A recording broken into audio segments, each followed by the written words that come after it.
Hello there, this is Richard from Death and Service, bringing you another video diary. This time coming from Holy Trinity Churchyard in Frome in Somerset. Quite a few Commonwealth War graves here. Just on the edge, not far from the town centre,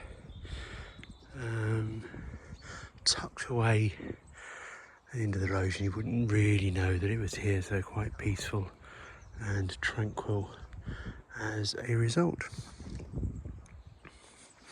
As there are quite a few Commonwealth War graves from the First World War from a variety of regiments, but the one we are going to focus on today is this one, tucked away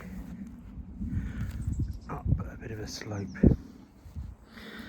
So this is the last resting place of Driver Edgar Wilcox of the Royal Engineers. Edward James Wilcox was born here in Frome in Somerset on the 2nd of February 1885. He was the third of 6 children to Robert and Louisa Wilcox. Robert was a coal dealer, and he and Louisa raised the family in the town of their own birth. When he left school, Edgar found work on a local farm where he tended to and milked the cows. He met a woman called Ellen Snellgrove, and on the 31st of October 1908, the couple married at the parish church in Ellen's home village of Causley, just over the border in Wiltshire. By the time of their wedding, Edgar had found employment as a carman for the local railway. The young couple set up home in Frome and went on to have 4 children: Edward, Phyllis, Gladys and Cecil. War arrived in Europe, and when the conflict broke out, Edgar initially enlisted in the National Reserves in Frome. From there, he joined the Royal Engineers and was assigned as a driver in the Wessex Regiment Field Company.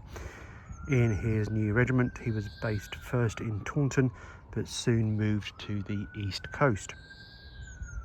It was while Driver Wilcox was here that Germany carried out a number of Zeppelin raids on the east of the country.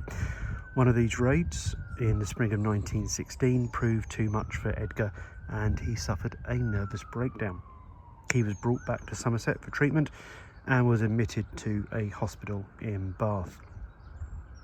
A contemporary newspaper, the Somerset Standard, picked up his story. On the Thursday last week, Mrs. Wilcox paid her husband one of her periodical visits. They spent several happy hours together, and in the afternoon he went to see her off by train. She then wishes him goodbye when he seemed as usual, and Mrs. Wilcox went to catch the train. It now seems that the deceased did not return to the hospital, and after being missed for 3 days, his body was found in the river at Bath.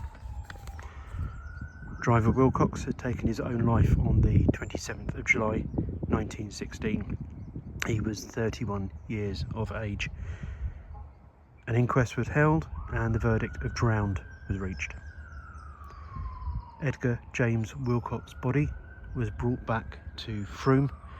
He was laid to rest here in the graveyard of Holy Trinity Church in the town.